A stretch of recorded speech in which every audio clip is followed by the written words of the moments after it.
So what if I told you that a seemingly perfect crime could be completely undone by just one casual mistake?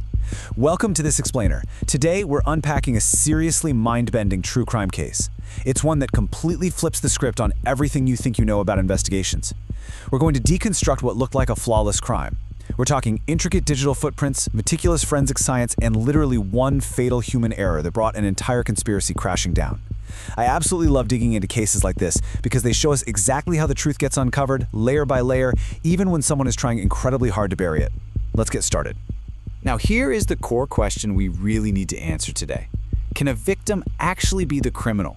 You know, we're so conditioned to view investigations in black and white, right? There's a bad guy and there's an innocent victim. But what happens when that dynamic is completely weaponized? Let's drop right into the bizarre mystery of Sarah Miller.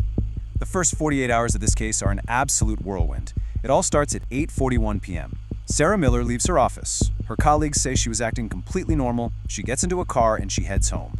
But she never arrives. By 10 p.m., her husband Daniel is frantic, so he calls the police. Just an hour after that, authorities actually find Sarah's car sitting in an abandoned parking lot right outside the city. The door is wide open. Her bag, her money, her ID, they're all just sitting right there on the driver's seat. And her phone is deliberately hidden under the back seat. But here's the crazy part. There's no blood, no forced entry, absolutely zero signs of a struggle. For 2 agonizing days, the police get no ransom demands. Just total silence. Then, exactly 48 hours later, at 8:12 a.m., the doors of the local police station open. A woman walks into the station. She is completely disheveled. Her hair is a mess, her face is pale and drawn, and her clothes are just covered in dirt. Plus, she's got these dark, bruise-like marks on her wrists. It takes the duty officers a second, but they suddenly realize it's Sarah. She sits down, takes a drink of water, looks right at Officer Samia, and delivers this absolute chill of a line. She says, "They tried to kill me." When the officer asks who did this, Sarah stays dead quiet for a few seconds before dropping a name, her former colleague, Mark Davis. Well, this immediately sets up a massive clash of evidence. Sarah claims that Mark Davis kidnapped her out of pure revenge. See, she got him fired a few months prior when she accused him of embezzling company money. Honestly, it sounds like a pretty solid motive. But when police go to arrest Mark, he vehemently denies the whole thing. And he has the ultimate defense. He has an absolutely airtight alibi. We're talking phone records, bank transactions, his car's GPS, and most importantly, a highway traffic camera. All of this puts him roughly 200 kilometers out of town, just 1 hour after Sarah vanished. There's just no way he could have done it. But despite Mark's rock-solid alibi, Sarah provides these incredibly specific details about her captivity that keep the police zeroed in on her story. She claims she didn't actually see where she was taken, but she perfectly describes the room she was held in. She lists these details out for Officer Samia. White walls, a heavy iron door, a small window on the right side, and a big red water tank right outside. Because these details are just so incredibly specific, the police start scouring abandoned buildings all outside the city. And remarkably, inside an old factory, they find the exact room. It matches Sarah's description perfectly, right down to that big red water tank. Case closed, right? Well, not quite. So the forensic reality completely shatters her story. Investigators send a forensic team into that perfectly matched room, and what they find, or actually what they don't find, changes everything. Sarah claims she was held captive there, but the reality? Zero DNA, zero hair, no fingerprints, no clothing fibers, literally nothing. She claimed there was a struggle and she was held against her will, but when they looked at the dust in the room, it was completely undisturbed. It was like no one had stepped foot in there for ages. And what about those dark marks on her wrists? Forensics noted they entirely lacked the friction burns you'd naturally get from actually being bound. They looked like they were just painted or pressed on for show. So the physical evidence simply did not support a kidnapping at all. Naturally, Officer Samia begins to strongly suspect that Sarah is lying. And this brings us to a massively crucial timestamp from the night she vanished, 2:17 a.m. Since the story wasn't adding up, the police decide to go back and meticulously review the CCTV footage from the area around the time of her disappearance. And at exactly 2:17 a.m., this entire narrative flips completely upside down. It goes from a horrific kidnapping to something else entirely. They've pulled this footage from a small local shop, and the video shows a woman casually walking in at 2:17 a.m. She doesn't look panicked at all. She just calmly buys a bottle of water, pays the cashier, and right before she leaves, she glances directly at the camera, and she gives this small, perfectly normal smile. It lasts for literally just 1 second. But the woman in the video, That's Sarah. It's the exact same Sarah who claimed she was locked in a white room, fearing for her life at that exact moment. Unbelievable, right? So Officer Samia plays this video for Sarah right there in the interrogation room and just asks, "Is this you?" Sarah looks down and simply mutters, "I made a mistake." But before the police can even press her further, they get pulled away by a phone call. And Sarah's asked to wait outside, but she doesn't wait. She suddenly vanishes from the police station entirely.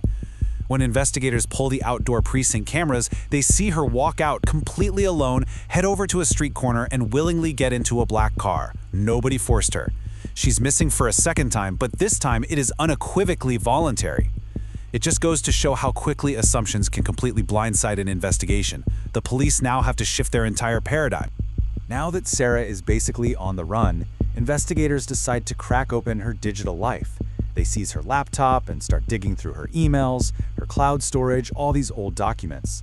Eventually, they stumble upon a hidden encrypted folder labeled M17. Once they finally crack the password, what they find is wild. It's a series of photos of Mark Davis at a restaurant, at a bank, standing by a warehouse, and the dates on these photos correspond exactly to the time Mark was proven to be 200 kilometers out of town. Forensic analysis quickly proves that these photos are actually highly skilled digital alterations. They were doctored specifically to break Mark's alibi and falsely place him right inside the city. This discovery leads investigators straight to a dusty old computer at Mark and Sarah's former workplace, where they finally recover some deleted files. And these files reveal the true, incredibly sinister motive here. You see, this elaborate ruse wasn't about Mark taking revenge at all. It was actually about Sarah's desperate self-preservation. It turns out, Mark did actually steal company money, but Sarah was his co-conspirator. Mark had secretly gathered proof of Sarah's involvement and was gearing up to go to the police as a whistleblower. Knowing this, Sarah decided she had to strike first. Unbelievably, the supposed victim was actually staging a massive preemptive strike. She didn't just want Mark fired, she wanted him locked in a prison cell for years, which would effectively destroy all the financial evidence he had against her.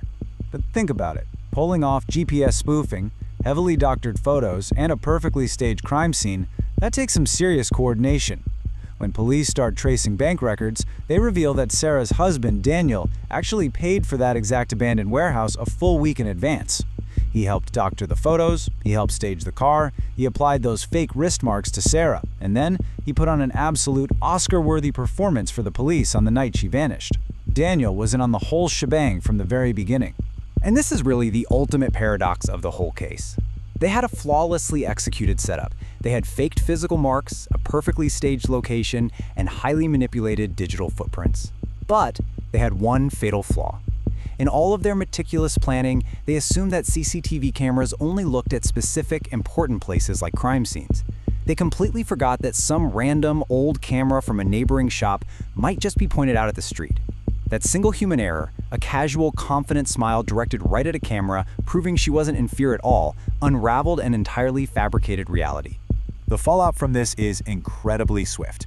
Police immediately arrest Daniel for fabricating the crime scene, and just hours later, they locate Sarah hiding out in a clothes department.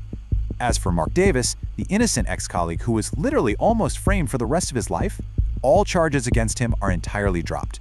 His digital alibi, even though it was heavily attacked by Sarah's doctored photos, ultimately held strong against the massive weight of the investigation. Later on during the courtroom proceedings, the judge asks Sarah a pretty straightforward question. Why did she go to such extreme lengths to fake her own kidnapping? She stays quiet for a moment, looks down, and delivers this absolutely chilling admission. She says, "People want to find a missing person, but not a criminal." And you know, she was exactly right about that psychology. She knew that by playing the victim, she could completely manipulate human empathy. She weaponized the police force's natural instinct to save someone in danger, essentially turning them into her own personal attack dogs against Mark. The perfect kidnapping was the one she staged herself. But in the end, her own story testified against her, because vanishing that second time proved the first time was nothing but a lie. So it leaves us with this final lingering thought. What lengths would someone really go to just to control the narrative? In an age where digital footprints can build airtight alibis, human psychology and deception can still create incredibly dark, elaborate illusions. But as we saw today, the truth usually finds a way out, often through a single misplaced smile. Thanks for joining me on this explainer, and we will definitely see you in the next one.